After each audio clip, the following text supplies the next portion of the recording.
This is a one-speaker meeting. Please welcome our speaker tonight, Quincey.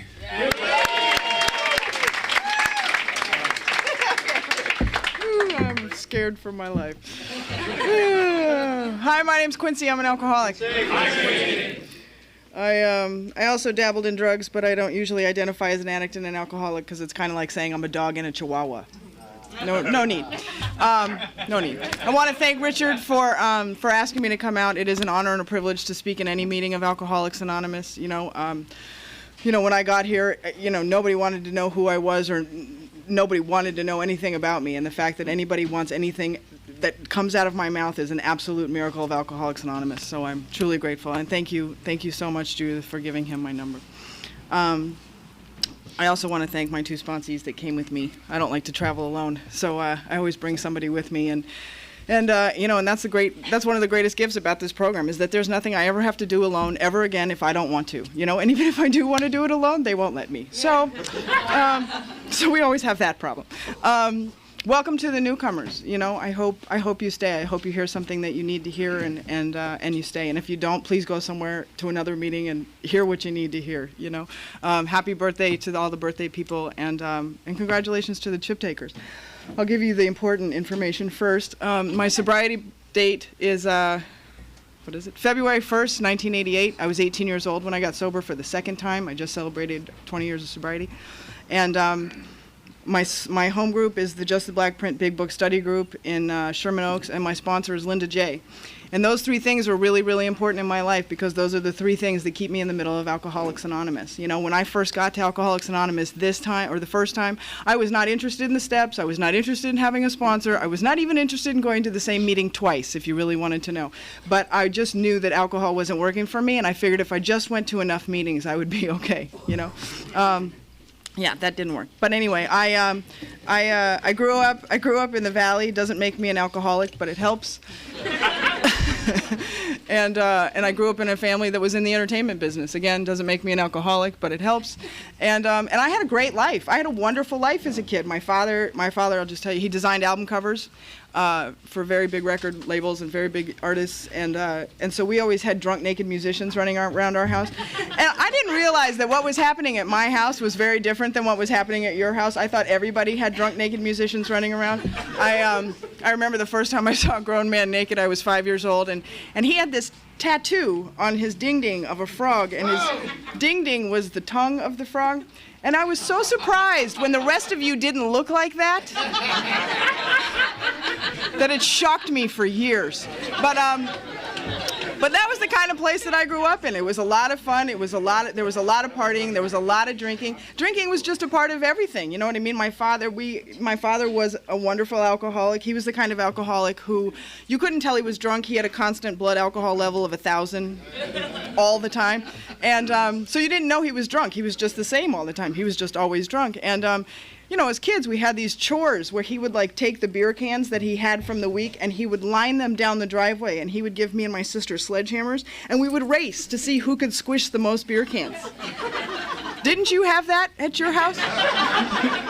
So that we could take them to the recycle place for the whole $3 that we got. I mean, that was, this was what my life consisted of. And I didn't know that what was going on in my house was not normal. I didn't know that what was going on in my house was, weird. I don't know when my first drink was. I have pictures of me in diapers with a beer can tipped up. Back in those days it was cute. Today it would be considered child abuse, but back then it was cute. And so it was cute. I mean, we got drunk a lot. I mean, I always wore little cocktail waitress outfits at 5, 6 years old, walking around with trays. You know what I mean? Serving alcoholic beverages to drunk, naked people with frogs.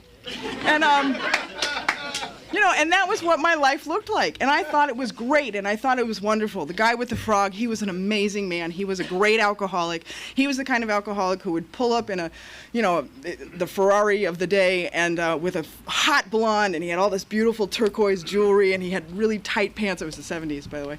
And tight jeans on, and he was just the coolest guy on the planet. And I wanted to be him. I just wanted to be the coolest person on the planet, And, and my father was that way too. He was the kind of guy that everybody wanted to hang out with. And if you wanted to hang out with him, you had to drink like him, And so did I start drinking at the age of 1.5? No, but I did start drinking at the age of 8 on a pretty regular basis. The first time I drank to get drunk, I was 8 years old. I had a cousin that was 8 years older than me, who was graduating from high school, and she took me to a party, taught me how to play quarters, and I remember, oh my God, it was the greatest game ever. And I was 8 years old, and I was a tall kid, in the 6th grade, whatever grade you're in when you're 8, 4th grade, whatever, 5th grade, 3rd grade, whatever it was. I was tall. I had big boobs. I had the biggest boobs in 6th grade. They haven't grown since. But in 6th grade, I was hot.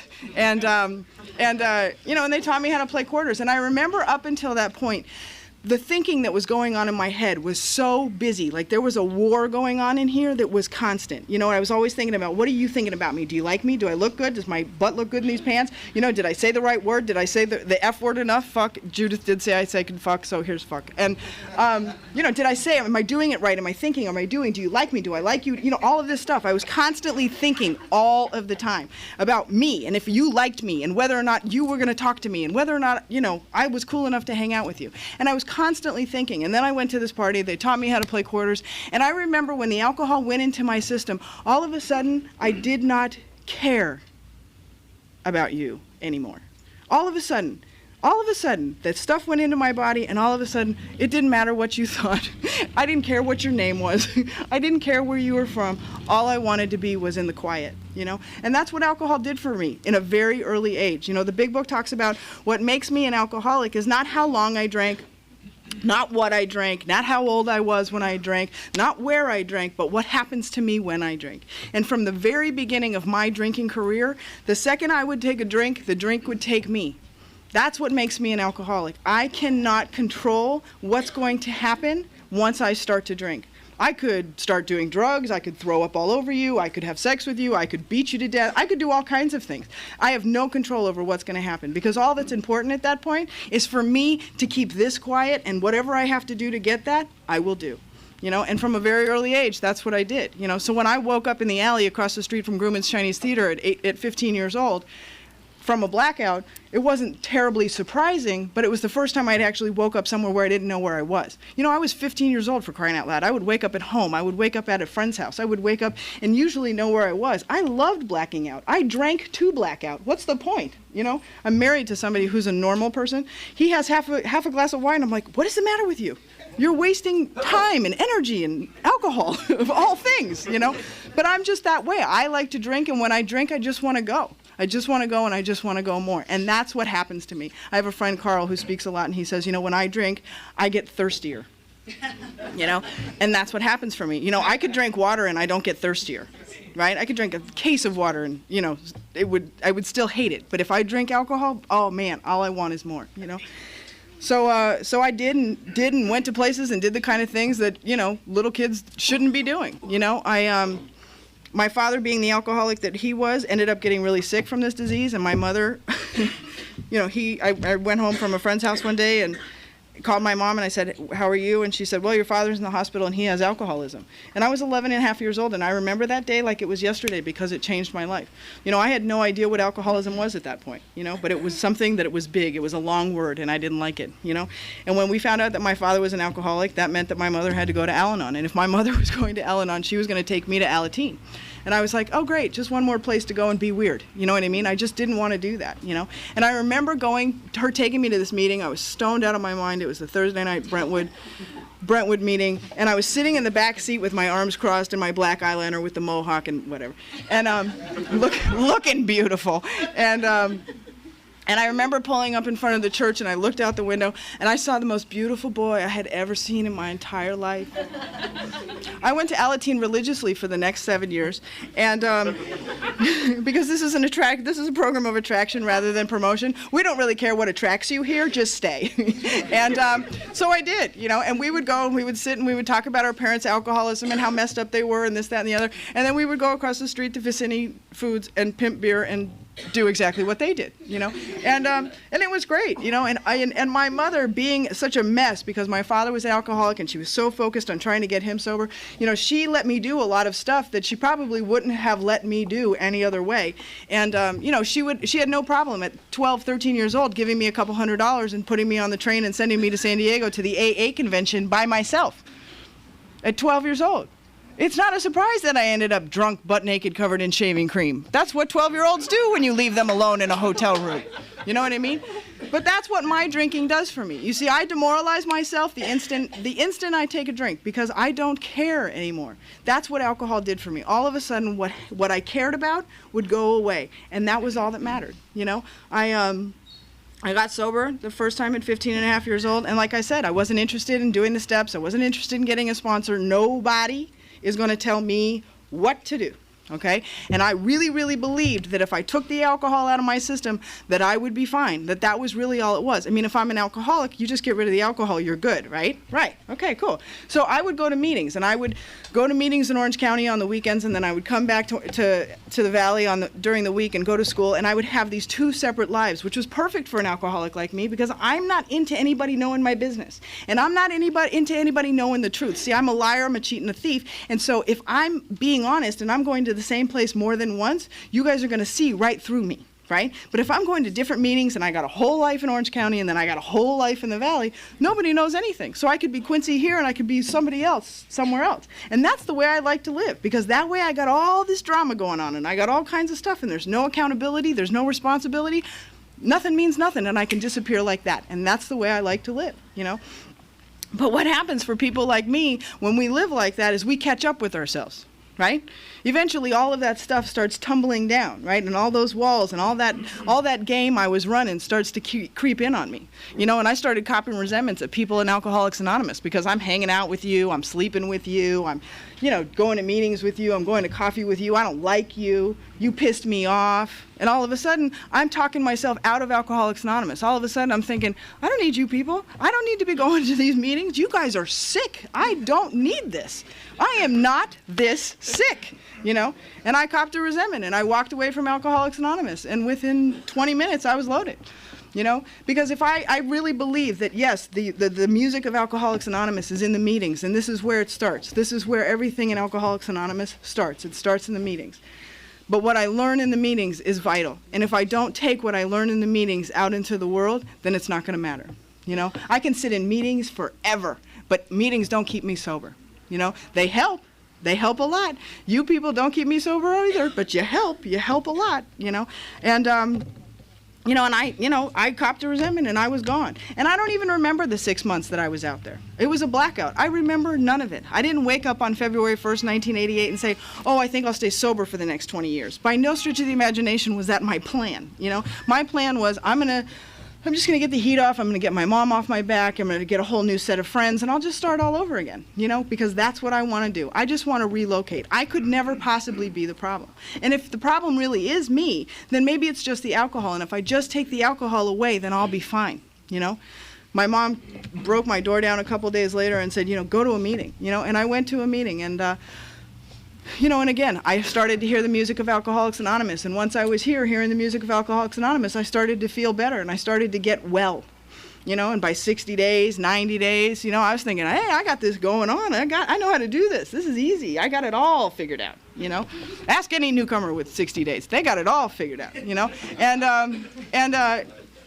thank God, you know, because somebody should tell us how to do this, and, you know, and I went to a girlfriend of mine was in a rehab. This is when rehabs became very popular, and she was in a rehab, and she made amends to me, and I fell in love with this treatment center, so I decided to get a job in this treatment center. But, you know, being the alcoholic that I am, with the ego that I have and the pride that I have, I decided, you know, that just like in Bill's story, I fancied myself a leader at the head of vast enterprises running the world, right? And I figured that you couldn't really run a rehab with 60 days of sobriety, but maybe you could if you had 3 years of sobriety, right? So I decided I was going to get a job at this rehab, and they were going to give me a job as a counselor instead of as a lowly tech, because I was going to tell them that I had 3 years of sobriety, right? Well, I lied about how much time I had sober, but they did not give me the job as counselor. They gave me the job as lowly tech, but I couldn't take back the lie because I had already lied about how much time I had sober, so now I had to fess up to it, right? So I went to this job, and it was fantastic for an alcoholic like me because, again, it was about I didn't have to be accountable, I didn't have to be responsible. I worked 16, 18-hour days, strapping kids to bed, taking people to meetings. I went to a different meeting every night. It was fantastic. I loved it. I loved it. You know, I had a wonderful life, and I was great. I was reading the big book with people and reading the 12 and 12 and having a great time and living the life, you know, and having a great time in sobriety.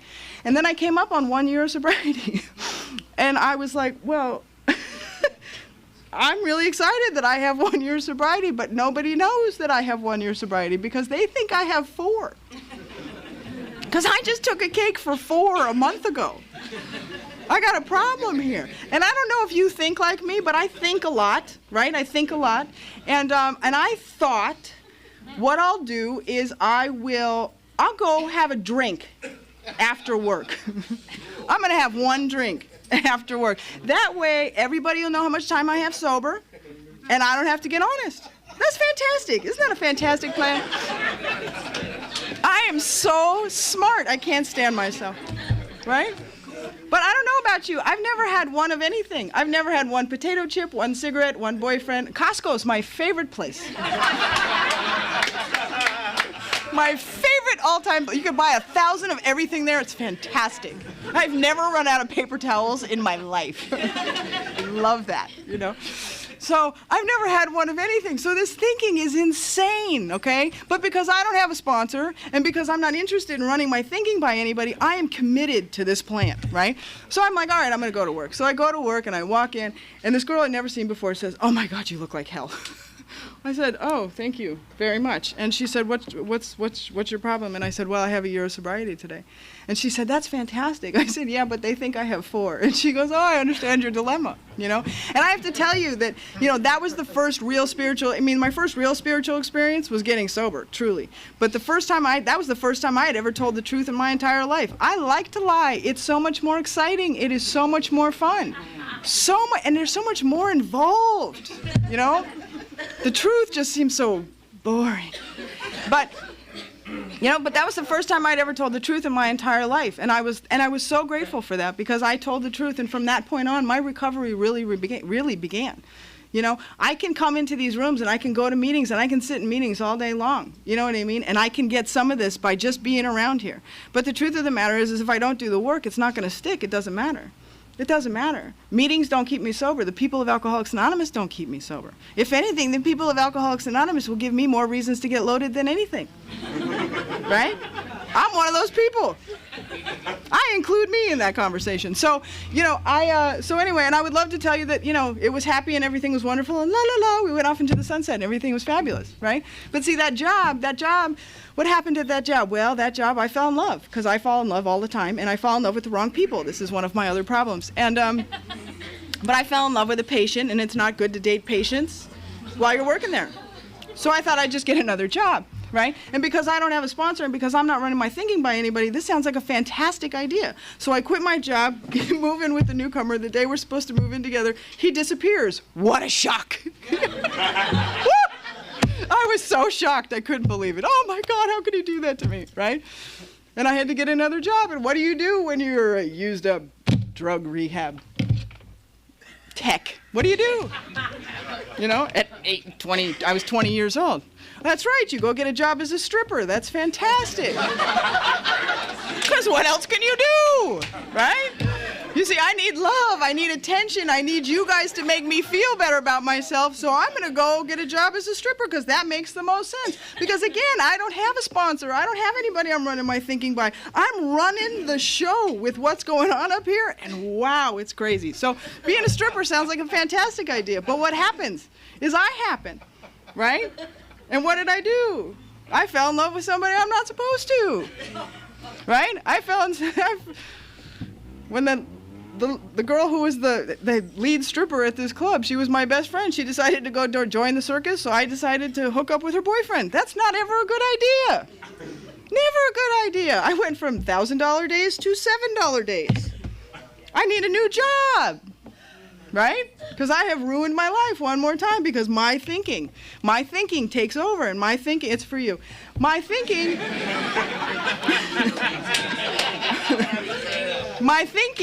runs my life, right? And my feelings run my life at this point because I'm not talking about how I feel. I'm just doing whatever I want. I'm not being accountable or responsible to anything, right? So what do you do when you're a used up stripper and you can't make any money? You'd go into real estate. That's right. Right, you go into real estate. Why not? You know, and again, I did it again and again and again and again. And I would change jobs every time. I would get a new boyfriend and I would change jobs every time.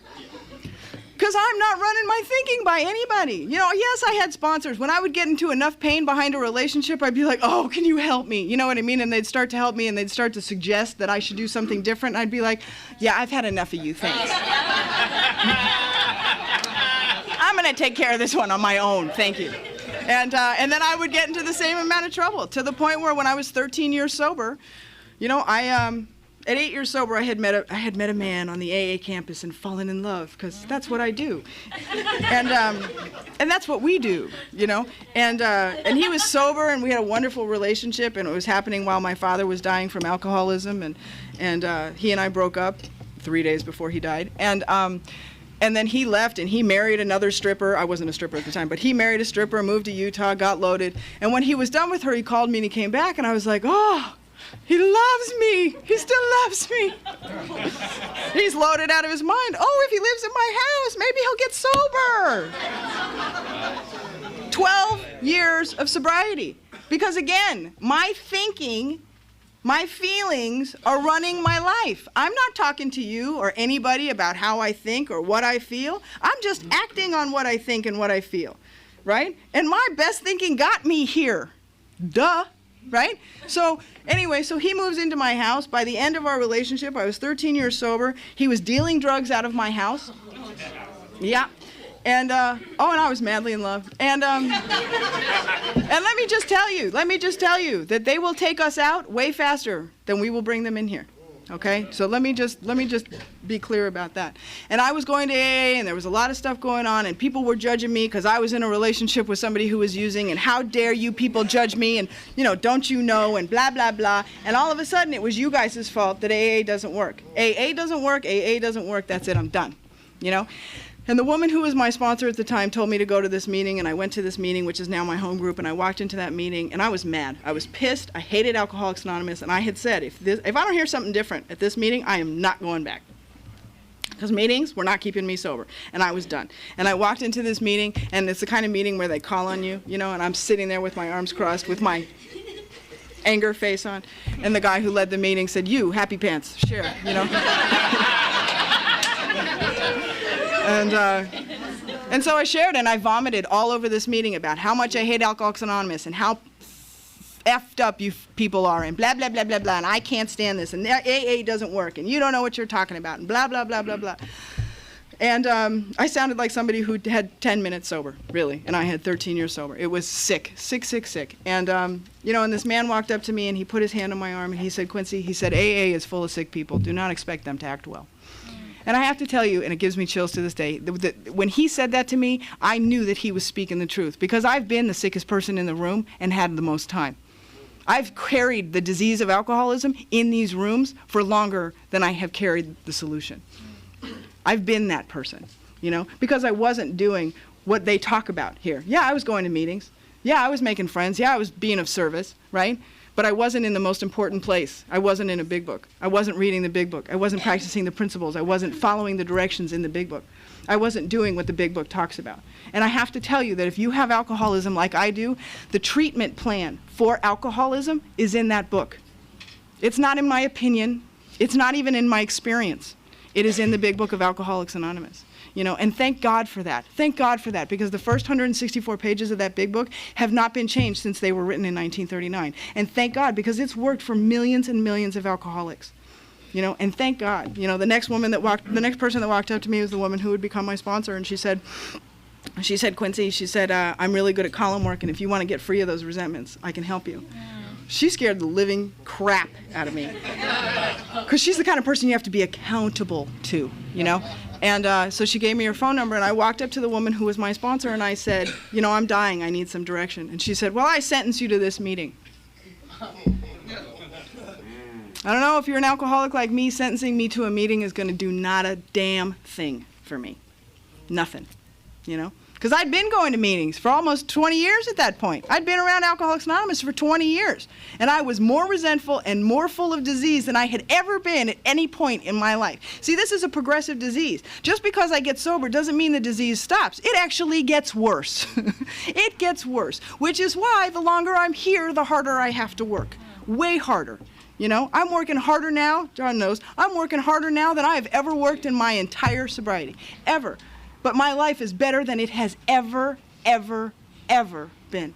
I called that woman. She said, Quincey, do the first 3 columns. I said, okay. She said, who, why, how it made you feel. I said, all right. She said, call me when you're done. I said, okay. So I called her. I went to her house. Within 5 minutes of being with that woman, I was free of the resentments of Alcoholics Anonymous and in love with Alcoholics Anonymous all over again. Because the bottom line is that the work, as it's outlined in the Big Book of Alcoholics Anonymous, works no matter what. No matter what. And I know, for me, my experience is that there are more people in these rooms that have no idea what the Big Book talks about or how to transmit the message of the Big Book than there are people who do. And that's what is so sad. One of my sponsees sent me this thing today about, you know, AA is at its highest failure rate ever. Ever. And the reason is not because AA doesn't work. AA works. Alcoholics Anonymous, the program of Alcoholics Anonymous works. But it's in the Big Book of Alcoholics Anonymous. You know, I can give you my opinion all day long. I can give you my experience all day long. But my experience and my opinion will not keep you sober. But the directions in the Big Book will keep you sober. Period. End of story, over and out. And thank God for that. You know, I didn't want to get well. I really wanted to do this my way. I did not understand the second part of the first step for the longest time. The first part is admit I'm powerless over alcohol and that my life, admit that I'm powerless over alcohol. I got that part. I'm clear on the fact that drugs and alcohol do not work for me. Clear as a bell. But that unmanageability part, I didn't understand what that even meant. I really didn't understand. And now I understand that it's my thinking. The decisions that I make with this brain make my life unmanageable. That's what makes my life unmanageable. Came to believe in a power greater than myself is just to be willing to believe it can be a little bit different. That's all I have to believe. I just have to believe it can be different. And just not my way. You know? Step 3 is made a decision to turn my will and my life over to the care of God as I understood him. I don't even know what that means. Isn't that the same as 2? I thought it was for years. For years. But what is my will? My will is my thoughts. What is my life? My actions. So I have to turn over my thinking and my actions to a power greater than me, right? Well, what does that mean? I don't even know what they are. Well, funny you should ask. That's what step 4 is for. You know, and there are 4 parts to the inventory. It's not just about resentments. Resentments, fear, sex, and harms done others. That's 4 parts. And it's not 4 columns. It's 6, 5, depending on who you're talking to. You're doing it with me, it's 6. You know what I mean? Because that's the way I read the Big Book. Because it is about finding out what my part in it is. You know? And the inventory is about me learning about me. And the truth is I can't see me. I can see you. I can see you clear as a bell. Right? Ask me, I'll tell you. Right? What do alcoholics like to do more than anything? Judge each other. More than anything, that's what we like to do. Right? Which is why I need a sponsor. I need somebody who's going to be willing to tell me the truth, regardless of how I'm going to feel. And thank God for Linda. Thank God Linda said to me what she said to me, because it saved my life. She told me the things that she told me because she was being honest with me, and she was not afraid of what I was going to think of her. You know, she just wanted to be helpful, which is what the Big Book talks about, to be useful and to be helpful. And she was being helpful by telling me the truth. But I'm not helping anybody if I'm telling them what they want to hear. And if I'm not saying what I need to say. I'm not helping anybody. I am killing people left and right. And I did that for years. For years. So I sat there and she asked me questions. She said, well, Quincey, what do you wish you could have done different? I don't know. What do you wish you could have done different? Not slept with him on the first date. Well, why didn't you? Well, I was afraid he wouldn't like me if I did. If I didn't. Right? What character defect is that? People pleasing. More MFs got laid in this valley and in this city because I was so afraid you wouldn't like me. Never mind if I even liked you. Who cares if I liked you? I was so worried about you liking me. Oh, God, so many people got lucky. Woo! Oh, my God. Step 6. What's step 6? Step 6 is to act better than I feel. What a novel concept. I didn't know what that even meant. Act better than I feel? My feelings have run my life, my whole life. My whole life. So step 6 is act better than I feel, right? Which is to not act on wanting to sleep with somebody the second I see them. That's tough, right? So what's step 7? To do what I don't want to do, which means talk to him.